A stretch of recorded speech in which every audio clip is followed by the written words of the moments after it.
এটা ইব্রাহিম আলাইহিস সালামের জীবনেও যেমন হয়েছে, মুহাম্মদ সাল্লাল্লাহু আলাইহি ওয়াসাল্লাম জীবনে যে মিলাচ্ছিলাম কিভাবে, তার ক্ষেত্রেও সেম। চাচারা শত্রু না, চাচারা শত্রু, আশপাশের মানুষ শত্রু। চাচা এসে বাড়ির সামনে খড়কুটা ফেলে দিয়ে যায়, চাচি এসে ময়লা আবর্জনা ফেলে দিয়ে যায়, কেউ গালি দেয়, কত সমস্যা। যখন নিজের মানুষটা আপনার এগেনস্টে চলে যায় তখন মনটা ভেঙে যাবে স্বাভাবিক। কারণ নিজের মানুষটা সারা দুনিয়া যদি আপনার বিপক্ষেও থাকে, কাছের কিছু মানুষ আপনার পক্ষে থাকে, তখন আপনি বাসাতে অ্যাটলিস্ট সিংহ, তখন বাসা থেকে এনার্জি নিয়ে বাইরে যুদ্ধ করতে পারবেন। কিন্তু বাহিরে সবাই মোটামুটি ধরেন যে আপনার পজিটিভ, তো বাসায় এসে দেখলেন যে বাসায় আপনার কোনো রকম অনুকূল পরিবেশ নাই, তখন বাইরে সিংহ হলে বাসায় বিড়াল হয়ে থাকতে হবে। দেখেন ইব্রাহিম আলাইহিস সালামের জীবনে আর মুহাম্মদ সাল্লাল্লাহু আলাইহি ওয়াসাল্লামের জীবনে একটা স্পেশাল নিয়ামত ছিল, সেটা হলো স্ত্রীদের নিয়ামত। স্ত্রীদের নিয়ামত। বাহিরে মানুষ অনেক কিছু বলছে, গালিগালাজ করছে, মারছে, কাটছে, থুতু দিচ্ছে, সমালোচনা করছে, কিন্তু বাসায় ইব্রাহিম আলাইহিস সালামের আছেন সারা, হাজেরা, আর মুহাম্মদ সাল্লাল্লাহু আলাইহি ওয়াসাল্লামের আছেন খাদিজা রাদিয়াল্লাহু আনহা। অ্যাটলিস্ট বাসায় আপনি একটা কি বলবো, যে বড় একটা প্রশান্তির জায়গা আপনার বাসায় আছে। তো এটা একটা বড় নিয়ামত যেটা ইব্রাহিম আলাইহিস সালাম এখন হারালেন কিভাবে? বাবা বাসা থেকে বের করে দিল। তো এখান থেকে বুঝতে হবে যে দিনের পথে চলতে গেলে প্রথম বাধা পরিবার থেকে আসতে পারে, তাই বলে তাদের সাথে কোনো রকমের দ্বন্দ্ব সংঘাতে যাওয়া যাবে না। সালামুন আলাইক, সালামুন আলাইক, তোমাদের উপর শান্তি বর্ষিত হোক। ইব্রাহিম বলছেন সালামুন আলাইক, হে বাবা আপনার উপর শান্তি বর্ষিত হোক। শুধু তাই না, আরো বলছেন আস্তাগফিরু লাকা রাব্বি, আমি আপনার জন্য আল্লাহর কাছে ক্ষমা চাইব ইনশাআল্লাহ।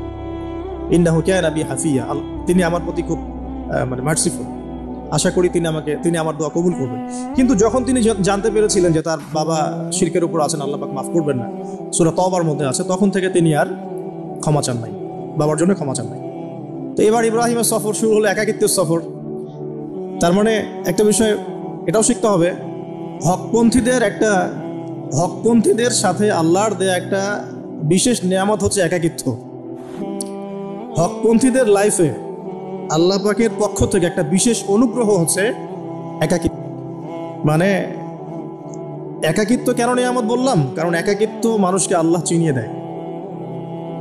অনেক আলেম দেখবেন যারা জেল টেল খেটে বের হয়েছেন, তারা সবাই একটা কথা বলবেন, জেলখানায় আমরা আল্লাহকে চিনেছি।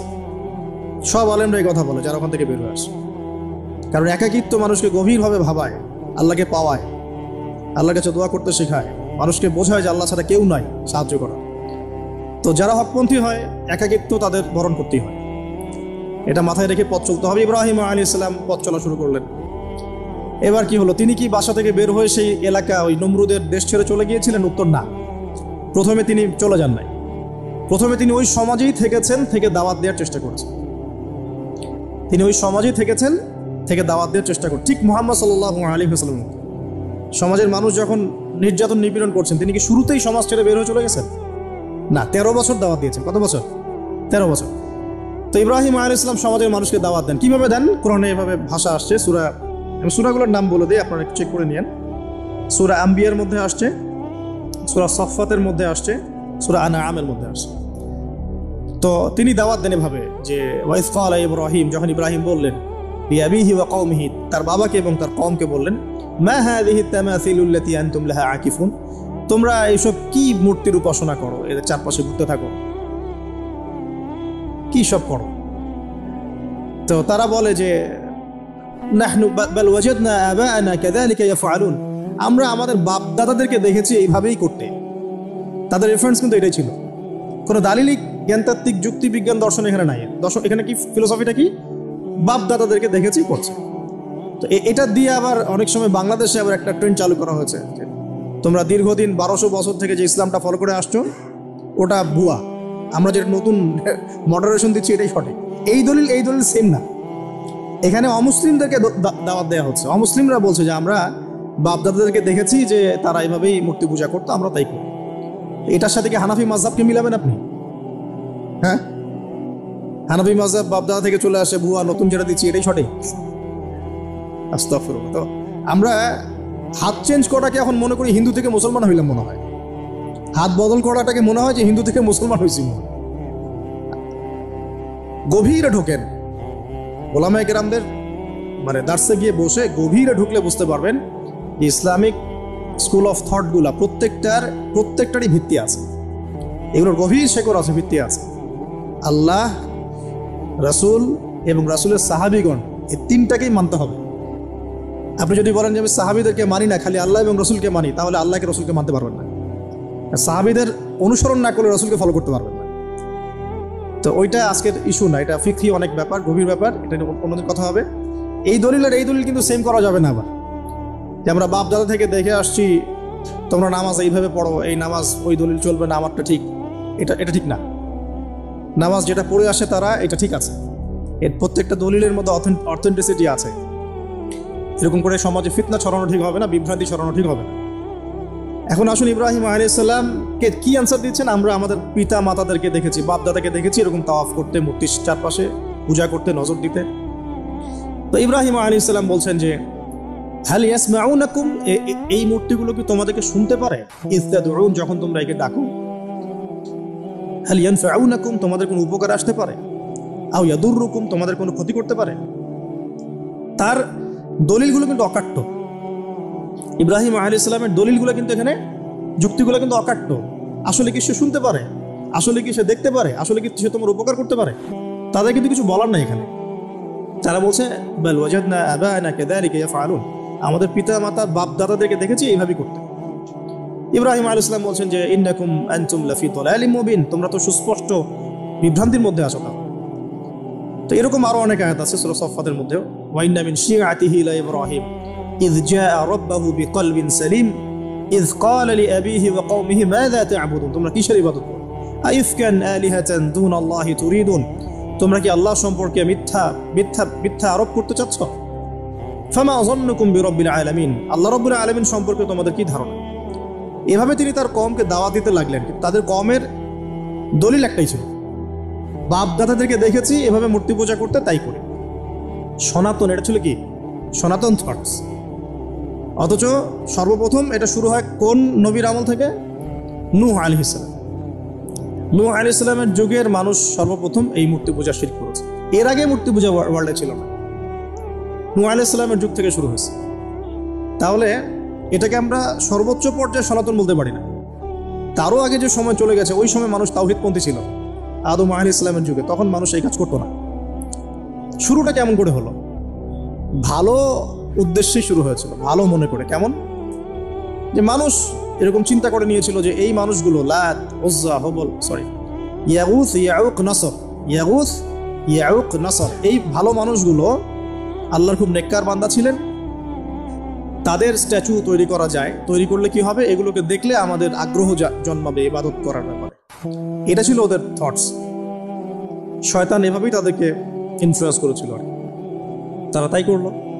এই জেনারেশনটা যখন মারা গেল, পরের জেনারেশন যখন আসলো, তখন শয়তান ওদেরকে বুঝালো, ধরেন 100-200 বছর পরে বুঝালো যে ওরা খুব ভালো মানুষ ছিল, ওদের মূর্তিকে মসজিদের বাইরে না রেখে ভিতরে ঢুকিয়ে ফেলো, তাদেরকে সিজদা করতে হবে না, ভিতরে ঢুকিয়ে ফেলো, ইবাদতে মনোযোগ আসবে।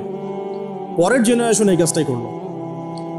থার্ড জেনারেশনকে শয়তান বোঝালো যে সরাসরি ওদের কাছে চাইলেই হবে, তারা আল্লাহ পাকের অনেক মানে কি আনুগত্য প্রাপ্ত, নৈকট্য প্রাপ্ত বান্দা, সরাসরি তাদের কাছে চাইলেই হবে। আল্লাহর কাছে চাওয়া, এখানে চাওয়া একই কথা, ওখানে সিজদা করা, এখানে সিজদা করা একই কথা। এখান থেকে শুরু হলো সরাসরি স্ট্যাচু ওয়ার্শিপ। সরাসরি স্ট্যাচু ওয়ার্শিপিং এখান থেকে শুরু হয়েছে। তো আমরা আমাদের হিন্দু ভাই বোন যারা আছেন, আমাদের আশপাশে অমুসলিম ভাই বোন, তাদের প্রতি সম্মান রেখেই এই হিস্ট্রিগুলো পড়তে বলবো এবং যুক্তি দর্শনগুলো খুঁজতে বলবো। আসলে কি তারা শুনতে পায়? আসলে কি সে আমার কোনো উপকার করতে পারে? আসলে কি সে আমার কোনো ক্ষতি করতে পারে? আসলে কি সে সৃষ্টিকর্তার প্রতিমূর্তি হতে পারে কিনা? তো আমরা এটা আহ্বান জানাবো, আমরা কারো ধর্মীয় অনুভূতিতে আঘাত করব না। ইসলাম আমাদেরকে এটা শিখায় না। ইসলাম এটা শিখায় যে মানুষকে হিকমার সাথে, প্রজ্ঞার সাথে দাওয়াত দেয়া, যাতে করে তারা জাহান্নামের রাস্তা থেকে ফিরে আসতে পারে। এখন আসুন, আরো একটা দাওয়াত ইব্রাহিম আলাইহিস সালাম তার কওমকে দিলেন। সেটা কি? এবার এখানে সমাজের মানুষের সাথে ওই সমাজের ধর্ম নেতারাও ছিল। সমাজে কিন্তু কয়েক শ্রেণীর মানুষ থাকে, মানে সামাজিক নেতা, ধর্মনেতা, রাষ্ট্রনেতা। তো রাষ্ট্রনেতা পর্যায়ে এখন ইব্রাহিম আলাইহিস সালাম যান নাই, এখন সমাজ নেতা আর ধর্মনেতা চলছে আর কি। এবার ধর্মনেতা আসলো, এসে ধর্মনেতারা তাকে বোঝানোর চেষ্টা করলো যে এই আসমানের তারা, চাঁদ, সূর্য, প্রকৃতি, গাছপালা এগুলো ইলাহ, এগুলোর ইবাদত করা যায়। এই ঘটনা আল্লাহ রাব্বুল আলামিন সূরা আনআমের মধ্যে বলেছে। তো ইব্রাহিম আলাইহিস সালামকে তারা দেখাচ্ছে, এটা আরবীয় একটা কাব্যিক ভাষায় কোরআনে এসেছে, চমৎকার ভাষায়, যে ফালাম্মা জান্না আলাইহিল লাইল, যখন তার উপর রাত আচ্ছাদিত হলো, রাআ কাওকাবা, তখন ইব্রাহিম আলাইহিস সালাম কি দেখলেন? আকাশে তারা দেখলেন। ঠিক আছে, তারা মূর্তি পূজার এখানেই আছে, ধর্মনেতারাও এখানেই আছে। তো তিনি বলছেন হাযা রব্বি, এটা আমার রব। ফালাম্মা ফালা, যখন তারকাগুলো অস্তমিত হলো, ক্বালা লা উহিব্বুল আফিলিন, আমি তো অস্তমিত যাওয়া জিনিসকে পছন্দ করি না। রব তো অস্তমিত যাবে না, এখানেও যুক্তি লাগবে, তো আমার ফিলোসফি লাগবে, আমার এখানে দর্শন লাগবে, এখানে তো আমাকে মানে প্রজ্ঞা দিয়ে বোঝাতে হবে, এটা তো অস্তমিত হয়ে গেল, এটা তো রব হতে পারে না। ফালাম্মা রাআল কামারা বাযিগান, যখন সে চাঁদকে দেখলো জলজল করছে। আর এখনকার চাঁদ দেখা আগের চাঁদ দেখা তো এক না, এখন তো আমরা চাঁদের আলোই খুঁজে পাই, তখনকার চাঁদ তো অন্যরকম। তো বাযিগান মানে জলজল করছে, তখন তিনি বলেন হাযা রব্বি, এটা আমার রব। তখন ফালাম্মা ফালা, যখন এটাও অস্তমিত হয়ে গেল, তিনি বলছেন লাইল্লাম ইয়াহদিয়ানি রব্বি লাকুনান্না মিনাল কওমিদ দাল্লিন, আল্লাহ যদি আমাকে হেদায়েত না দেন তাহলে আমি এই দল্লিনদের অন্তর্ভুক্ত হয়ে যাব। ইব্রাহিম আলাইহিস সালাম বলছেন ফালাম্মা রাআ শামসা বাযিগাতান, যখন এবার সূর্যকে দেখলেন দিনের বেলা, এটা তো আরো বড়, হাযা রব্বি হাযা আকবার, এটা আমার রব, এটা সবচেয়ে বড়, হাযা আকবার, এটা সবচেয়ে বড়। ফালাম্মা আফালাত, এটা যখন অস্তমিত হয়ে গেল, তখন তিনি বলছেন এই কথাটা যে ইয়া কওমি ইন্নী বারিউম মিম্মা তুশরিকুন, হে আমার কওম, তোমরা যেগুলোকে দিয়ে আল্লাহর সাথে শরীক করছো, এখান থেকে আমি আমার চেহারাকে ফিরিয়ে নিলাম। সুবহানাল্লাহ। তখন তিনি এই কথাটা বলেন ইন্নী ওয়াজ্জাহতু ওয়াজহিয়া লিল্লাযী ফাতারাস সামাওয়াতি ওয়াল আরদা হানিফাও ওয়া মা আনা মিনাল মুশরিকিন, আমি আমার চেহারাকে ফিরিয়ে নিচ্ছি এই আসমান সমূহ এবং জমিনের সৃষ্টিকর্তার দিকে, এবং আমি মুশরিকদের অন্তর্ভুক্ত নই। ইন্না সলাতি ওয়া নুসুকি ওয়া মাহইয়ায়া ওয়া মামাতি লিল্লাহি রাব্বিল আলামিন, আমার সালাত, আমার কুরবানি, আমার স্যাক্রিফাইস, আমার জীবন, আমার ফুল লাইফ, আমার মৃত্যু, সবকিছু কার জন্য? জগৎ সমূহের প্রতিপালক আল্লাহর জন্য। লা শারীকা লাহু, তার কোনো শরীক নাই। ওয়া বিযালিকা উমিরতু, এই একনিষ্ঠভাবে তার ইবাদত করার জন্যই আমি আদিষ্ট হয়েছি। ওয়া বিযালিকা উমিরতু ওয়া আনা মিনাল মুসলিমিন, এবং আমি মুসলিমদের অন্তর্ভুক্ত। এই শুরু হলো এবার পুরো স্পষ্টভাবে তাওহীদের ঘোষণা দেয়া। তবে ইব্রাহিম আলাইহিস সালামের এক একটা পদক্ষেপ কি যৌক্তিক না, বৈজ্ঞানিক না, এবং অকাট্য প্রমাণ আছে না, এগুলোকে কিন্তু ভেদ করতে পারছে না তারা। এবার ইব্রাহিম আলাইহিস সালাম চিন্তা করলেন তারা এবার উচিত শিক্ষা দিতে হবে। তবে আগে বলেন এই যে উচিত শিক্ষাটার কথা বলছে, এটা আবার আপনারা খবরদার ভুলেও কোথাও দিতে যায় না, ঠিক আছে? এটারও সময় আছে। ইব্রাহিম আলাইহিস সালামের সাথে নবী সাল্লাল্লাহু আলাইহি ওয়াসাল্লামের জীবনের মিলের কথা বলছিলাম। নবী সাল্লাল্লাহু আলাইহি ওয়াসাল্লাম মক্কা বিজয়ের আগে কি কখনো মূর্তির গায়ে হাত দিয়েছেন কিনা বলেন? দিয়েছেন? যখন মক্কা বিজয় হয়ে গেছে, পুরো স্টেটই আপনার, অথরিটি আপনার, তখন আপনি আপনার অ্যাকশন নিতেই পারেন, সেটা আপনার ব্যাপার, তখন আপনি কি করবেন? মুহাম্মদ সাল্লাল্লাহু আলাইহি ওয়াসাল্লাম কাবা ঘরে ঢুকে তখন মূর্তি ভেঙেছেন এবং বলেছেন ওয়াকুল জাআল হক ওয়া যাকাল বাতিল ইন্নাল বাতিলা কানা যাহুকা, তাই না? তো ইব্রাহিম আলাইহিস সালাম এবার শিক্ষা দেওয়ার চিন্তা করছেন। তিনি বলছেন যে যখন এরা মেলাতে যাবে, ওই উৎসবে যাবে, তখন আমি এদেরকে দেখে নিব। এটা কুরআন চমৎকারভাবে বলেছে যে إذ قال لأبيه وقومه ماذا تعبدون أئفكا آلهة دون الله تريدون فما ظنكم برب العالمين فراغ إلى آلهتهم فقال ألا تأكلون। ইব্রাহিম আলাইহিস সালাম এবার যখন ওরা মেলায় চলে গেছে, যাওয়ার আগে আবার ইব্রাহিম আলাইহিস সালাম বলছিলেন যে ইন্নী সাকিম, আমি হচ্ছি অসুস্থ। আমি কি অসুস্থ? নজরা নজরাতান ফিন নুজুম, ইব্রাহিম আলাইহিস সালাম রাতের বেলা আকাশের দিকে তাকালেন একবার, তাকিয়ে ওদেরকে বললেন যে ইন্নী সাকিম, আমি অসুস্থ। এটা কৌশল, আমি অসুস্থ, এটা কৌশল। এই কৌশল আবার সব জায়গায় খাটাতে যায় না। তো এবার যখন তারা চলে গেল, ফারাগা ইলা আলিহাতিহিম ফাকালা আলা তাকুলুন, এবার তিনি ওই মূর্তি গৃহ যেটা ওদের, ওখানে ঢুকে বলছেন যে আলা তাকুলুন, তোমাদের কি হলো, খাচ্ছ না কেন? কাদেরকে বলছে এই কথা? মূর্তি, খাচ্ছ না কেন? আলা তাকুলুন। ফারাগা ইলা আলিহাতিহিম ফাকালা আলা তাকুলুন মা লাকুম লা তানতিকুন, কি হলো, কথা বলছো না কেন? মা লাকুম লা তানতিকুন, কি হলো, কথা বলছো না কেন? এবার ফারাগা আলাইহিম দরবান বিল ইয়ামিন, এবার ইয়ামিন মানে ডান হাত, ডানাতে যা পেয়েছিলেন আর কি, তা দিয়ে সবগুলোকে ভেঙে চুরমার করে দিয়েছে। ব্যাস এবার ওরা যখন আসলো এসে বলছে যে আনতা ফাআলতা হাযা বিআলিহাতিনা ইয়া ইব্রাহিম, হে ইব্রাহিম তুমি কি আমাদের উপাস্যদের সাথে এই কাজ করেছো? ইব্রাহিম বলছেন লা, না, বাল লা আসলে কোরআনে নাই, আমি নিজের মতো করে বললাম আরবি বলতে বলতে, বাল ফাআলাহু কাবীরুহুম হাযা, বরং এই বড়টা এই কাজ করছে। এর মধ্যে সবচেয়ে বড় যেটা আছে এই বেটার কাজ, আমি করি নাই, আমি তো করি নাই। তখন ওরা তো এটা তো হতভম্ব হয়ে গেল, যে সে বলছে যে তুমি তো জানো, তুমি তো খুব ভালো করেই জানো যে তারা কথা বলতে পারে না, নড়াচড়া করতে পারে না, কিছুই করতে পারে না। তখন তিনি বললেন তাহলে তোমরা কেন এমন ইলাহের উপাসনা করো যে কথাও বলতে পারে না, শুনতেও পারে না, দেখতেও পারে না, তোমার উপকারও করতে পারে না, ক্ষতিও করতে পারে। কিন্তু এবারও কিন্তু যুক্তি নাই, কোনো তাদের কাছে কোনো দলিল নাই, কোনো প্রমাণ নাই, কোনো যুক্তি দর্শন কিচ্ছু নাই। এবার শুরু হলো জুলুম। জালেমের কাজ কি? যুক্তি, জ্ঞান, দর্শন, বিজ্ঞান এগুলো দিয়ে যখন পরাস্ত, এগুলো দিয়ে পারছি না, এবার পেশি শক্তি। এবার কি? পেশি শক্তি। ব্যাস, এবার পেশি শক্তি। ইব্রাহিম আলাইহিস সালামকে নিয়ে যাওয়া হচ্ছে নমরুদের দরবারে। এবার চলো, এবার তোমার আজকে খবর আছে। এবার পুরো রিমান্ড হবে 7 দিনে। একদিন রিমান্ড হলেই অবস্থা খারাপ হয়ে যাওয়ার কথা। ইব্রাহিম আলাইহিস সালামকে এবার নিয়ে যাচ্ছে ধরেন নমরুদের কাছে। কি যে হবে আল্লাহ ভালো জানেন। ইব্রাহিম আলাইহিস সালাম যখন যাচ্ছেন তখন কি তিনি জানতেন যে আল্লাহ পাক তাকে আগুন থেকে বাঁচাবেন? এই ঘটনা যে ঘটবে তিনি কি জানতেন? আচ্ছা, আমরা না হয় জানি যে এমনটা হয়েছিল। ইব্রাহিম আলাইহিস সালাম ওই সময় তো আর জানতেন না যে কি হতে যাচ্ছে। তার মানে তার ওই সময় তার ইমানের তেজ, তার স্থিরতা, ইস্তেকামা এবং তাওয়াক্কুল কত বেশি ছিল। তাকে নিয়ে যাওয়া হচ্ছে। এবারে নমরুদের সামনে দাঁড় করিয়ে নমরুদ এবার একটু মজা নিয়ে জিজ্ঞাসা করলো যে কে তোমার রব? ওই কবরের প্রশ্ন করার মতো, মান রব্বুক, তোমার রব কে? তো ইব্রাহিম আলাইহিস সালাম বলছে রব্বি আল্লাযী ইউহয়ী ওয়া ইউমীত, আমার রব তিনি যিনি জীবন দেন মৃত্যুও দেন। এবার নমরুদ বলছে ক্বালা আনা উহয়ী ওয়া উমীত, আমি তো জীবন দিই আর মৃত্যু দেই। কিভাবে? একজন যাবজ্জীবন প্রাপ্ত আসামিকে ডেকে নিয়ে ছেড়ে দিল, দিয়ে বললো যে জীবন দিলাম। আর একজন আসামিকে ডেকে তৎক্ষণাৎ মৃত্যুদণ্ড, এই মৃত্যু দিলাম। তো ইব্রাহিম দেখলেন আলাইহিস সালাম এ তো মোটা বুদ্ধির মানুষ, কারণ যে যত বড় জালেম হয় তার বুদ্ধি তত মোটা হয়, কিন্তু এটা মাথা রাখবেন।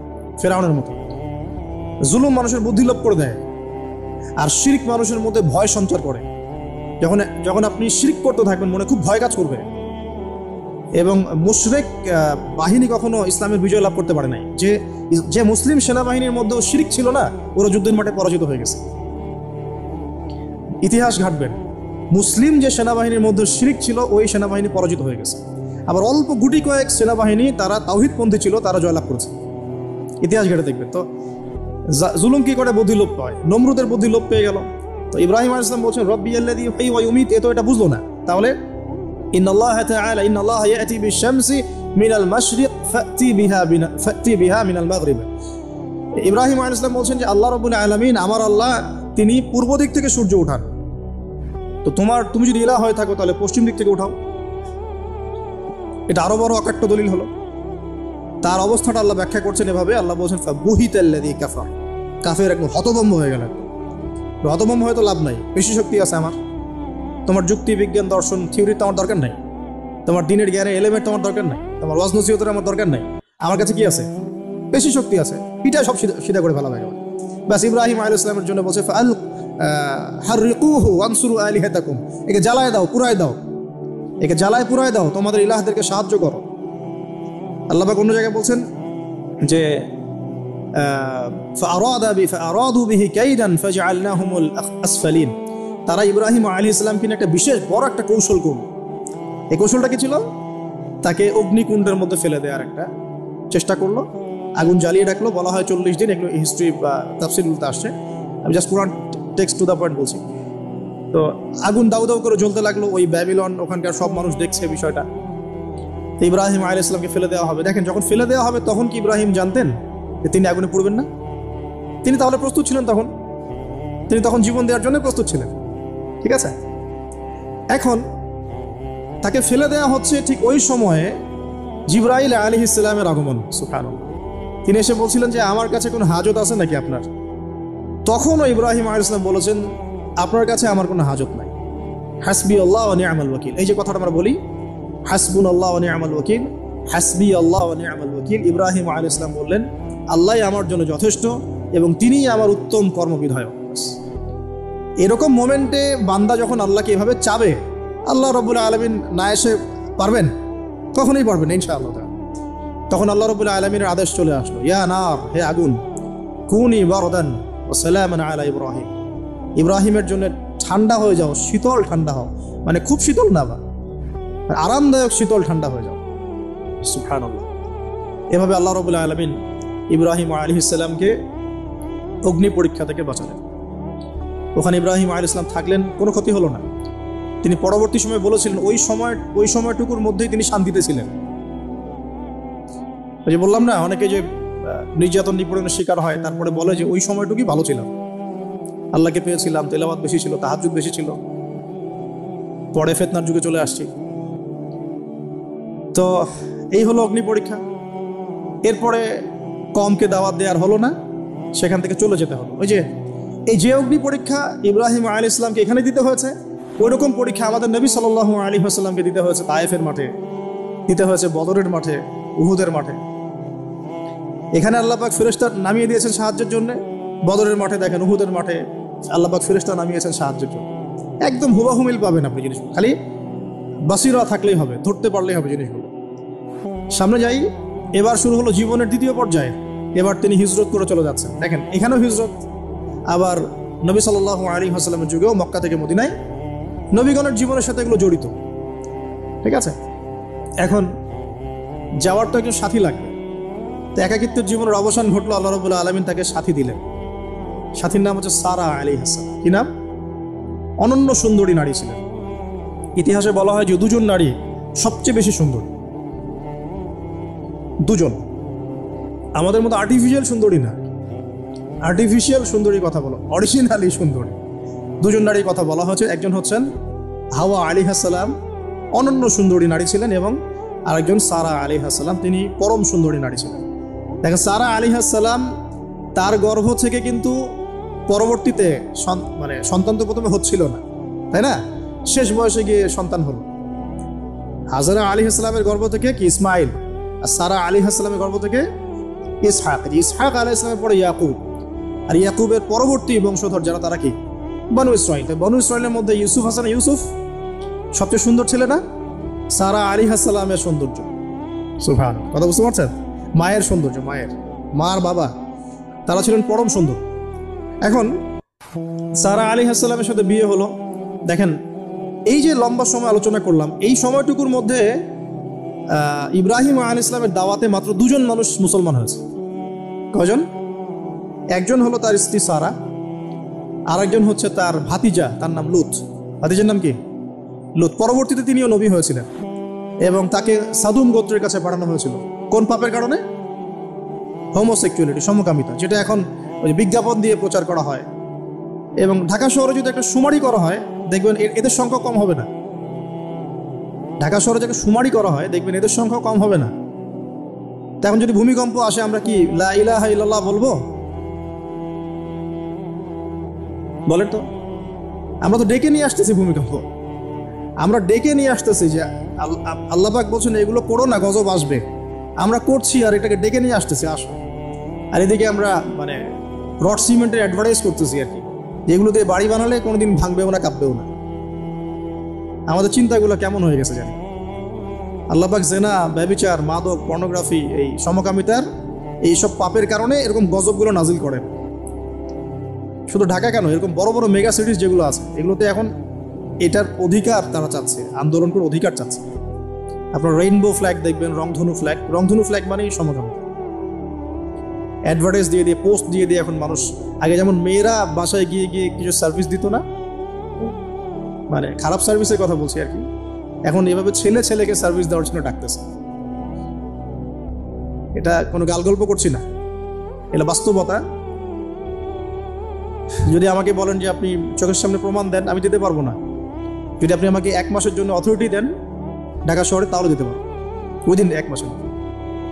এখন যদি আমাকে বলেন আমার চোখের সামনে এনে দেন, আমি দিতে পারবো না। তো কারণ তাত্ত্বিকভাবে পড়ে অনলাইনে দেখছি। যদি বলেন যে 1 মাসের অথরিটি আপনাকে দিলাম, খুঁজে বের করে দেন, 7 দিন লাগবে না ইনশাআল্লাহ। তো কথা হচ্ছে এটাই, যে এই যে সাদুম গোত্রের কাছে পাঠানো হচ্ছে লূত আলাইহিস সালামকে সমকামিতার পাপের কারণে। পরবর্তীতে এই কওমটাকে ধ্বংস করা হয়েছে। আল্লাহ পাক এমনভাবে ধ্বংস করেছেন যেটা ইতিহাসে কখনো করেন নাই। ফেরেশতাদের পাখা দিয়ে আল্লাহ পাক মাটিকে উপরে তুলে আবার উল্টা দিকে দাফন করে দিয়েছেন, আকাশ থেকে পাথর বর্ষণ করেছেন। এখন এইটা যদি সারা বিশ্বে ছড়িয়ে পড়ে তাহলে ওই রকম শাস্তি আবার আসবে না? স্বাভাবিক না? এটা আসতে পারে। আর এটার মূল কেন্দ্র হচ্ছে পশ্চিমা সভ্যতা। এখান থেকে সারা দুনিয়া ছড়িয়ে পড়তেছে। বাংলাদেশের মতো মুসলিম কান্ট্রিতেও দিন দিন সমকামিতা বাড়ছে। আমাদের বোনদের, আমাদের ভাইদের, গার্ডিয়ানদের অনেক বেশি সচেতন থাকা দরকার। কোনো কোনো ক্ষেত্রে মাদ্রাসার মধ্যেও দেখা গেছে এগুলো, হিপসখানাতেও দেখা গেছে এগুলো। পর্নোগ্রাফির কারণে এগুলো হচ্ছে। পর্নোগ্রাফির কারণে মানুষের রুচি বিকৃত হচ্ছে এবং সে নারী, পুরুষ, গরু, ছাগল, হাঁস, মুরগি কোনো কিছুর তোয়াক্কা করছে না। কয়দিন পরে এটাও যদি দেখেন অবাক হবেন না যে মানুষ পশু পাখির সাথে জেনা করতেছে। এটাও যদি দেখেন আমি অ্যাটলিস্ট অবাক হব না। ধাপ ছিল একটা, প্রথমে মানুষ কি করতো? অবৈধ প্রেম করতো, এই সম্পর্কে জেনা করতো, পরে পরকীয়া শুরু করলো, তারপরে এখন সমকামিতা শুরু হলো, সমকামিতার পরে এখন চাইল্ড অ্যাবিউজিং শুরু হয়েছে, বাচ্চা কাচ্চাদেরকে রেপ করা হচ্ছে, ছোট ছোট মেয়েদেরকে, ছোট ছোট বাচ্চাদেরকে, ইভেন ছোট ছোট ছেলেদেরকেও। এরপরে যদি গবাদি পশুর সাথে জেনা করতে দেখেন অবাক হওয়ার কিছু নেই, কিচ্ছু নেই অবাক হওয়া। এখন বলেন আমরা শাস্তির দ্বার প্রান্তে আছি না? অ্যাটলিস্ট আমরা যারা দিনকে ভালোবাসি, আমাদের একটা আইডিওলজি ফলো করি, নৈতিকতার কথা বলি, আমরা আমাদের পরিবার, আমাদের ভাই বোন, আমাদের ছেলে মেয়ে, তাদের প্রতি আমাদের খুব সতর্ক দৃষ্টি রাখতে হবে, সর্বোচ্চ সতর্ক থাকতে হবে। আর আমাদের দিনী বোনদেরকেও রিকোয়েস্ট করবো আমরা, যে ভাইদেরকেও তো বলি, বোনদেরকেও বলছি, বিয়ের আগে কোনো প্রকার অবৈধ সম্পর্ক নেই। বিয়ের আগে কোনো প্রকার অবৈধ কোনো সম্পর্ক না। আর এখন অমুসলিম ছেলে আর মুসলিম মেয়ে প্রেম করতেছে, এগুলোকে নিয়ে অনলাইনে অনেক লেখালেখি হচ্ছে, দেখলাম কয়দিন আগে। তো কিছু বোন আমাকে রিকোয়েস্ট করেছিলেন যে একটু আপনার মুখ দিয়ে যদি মানুষ জানতে পারে এটা, যে কোনো অবস্থাতেই মুসলিম মেয়ে কোনো অমুসলিম ছেলের সাথে প্রেম করতে পারে। মুসলমান ছেলের সংখ্যা কম হয়ে গেল, যে বিয়ে করার জন্য মুসলমান ছেলে খুঁজে পাওয়া যাচ্ছে না। পরবর্তীতে তারা সেই মুসলিম বোনের ইজ্জত নষ্ট করে তাকে গর্ভবতী করে দিয়ে ভেঙে যাচ্ছে। এটা ওদের একটা মিশন। আর ওদের মিশনের কথা আমি পরে বলবো। আমি মুসলিম মেয়ে হয়ে কেমন করে একটা অমুসলিম ছেলের সাথে প্রেম করতে পারবো? আমার বাসার মুসলিম মেয়ে কেমন করে একটা অমুসলিম ছেলের সাথে প্রেম করতে পারবো? এটা তো আমাকে আগে ফাঁসির কাস্টে ঝোলানো দরকার, আগে বিচারটা তো আমার করা দরকার আগে। তা আমরা আমাদের দিনী বন্ধুকে সর্বোচ্চ সতর্ক করব। জীবন চলে গেলেও ফিরে আসতে পারে না? আল্লাহর হাতে তো। মানুষ অনেক সময় জীবন মৃত্যুর সন্ধিক্ষণে থাকে না, আল্লাহ পাক ফিরিয়ে বাঁচিয়ে দেন না। ইজ্জত চলে গেলে কখনো ফিরে আসে না। ইজ্জত চলে গেলে ফিরে আসে? আল্লাহ আমাদেরকে বোঝার তৌফিক দান। আচ্ছা, এবার আসেন, হিজরতের পালা শুরু হলো। সাথী কে? মাত্র দুজন। কয়জন বলেন তো? এখন কয়জন সাথী মুসলিম? দুজন, সারা আলাইহিস সালাম এবং লূত আলাইহিস সালাম। এবার হিজরতের পথে একটা ঘটনা আছে। হিজরতটা হয়েছে কোথায়? ব্যাবিলন থেকে কেনাআনে। কোথায়? কেনাআন। কেনাআন কোন জায়গা? এটা শামের অন্তর্ভুক্ত একটা জায়গা। শাম মানে শুধু সিরিয়া নয়, বরং এটার একটা বড় ব্যাপ্তি আছে। প্যালেস্টাইন, জেরুজালেম এর অদূরেই শামের মধ্যেই, প্যালেস্টাইন জেরুজালেমের অদূরেই এই কেনাআন একটা জায়গা ছিল। এখানে খালিল নামে একটা জায়গা এখনো আছে। কি নামে? খালিল, বর্তমান নাম খালিল। ইব্রাহিম আলাইহিস সালামকে কি বলা হয়? খালিলুল্লাহ, আল্লাহর খালিল। ওই নামটা কিন্তু এখনো এখানে আছে আর কি। তো এখানে হিজরত করা হয়। তারপরে এখানে থাকতে লাগলেন তার স্ত্রী সারা আলাইহিস সালাম। এক সময় ওই এলাকায় একটু দুর্ভিক্ষ দেখা দিল। তখন তারা মিশরের দিকে যাচ্ছিলেন খাবারের সন্ধানে। যাওয়ার সময় সেখানে একটা রাজা ছিল। রাজাটা লম্পট টাইপের। লম্পট রাজা বোঝেন কিনা? যারা নারীর নেশা খুব আর কি, যে মেয়েকেই দেখে তাকে তুলে নিয়ে যায়। এগুলো নতুন পাপ না। ইতিহাসে যেগুলো দেখতে এখন যেগুলো হচ্ছে, এগুলো হিস্ট্রিতে ছিল, আগেও ছিল। কোরআনে এগুলো সবগুলোকে কেন ব্যাখ্যা করা হয়েছে? কারণ শেষ জামানায় শেষ নবীর উম্মতে এগুলো সবই হবে। শেষ নবীর উম্মতের সময় এই সবগুলো রিপিট হবে, কারণ আল্লাহ পাক সব জানিয়ে দিয়েছেন আমাদেরকে কি হয়েছিল আগে। আমরা হচ্ছে সামারি, পাপের সামারি। সারা ওয়ার্ল্ডের যত পাপ ছিল এগুলো সামারাইজিং করা হয়েছে। এই উম্মত হবে, এগুলো উম্মতের মধ্যে। এই জন্য আল্লাহ পাক সতর্ক করেছেন।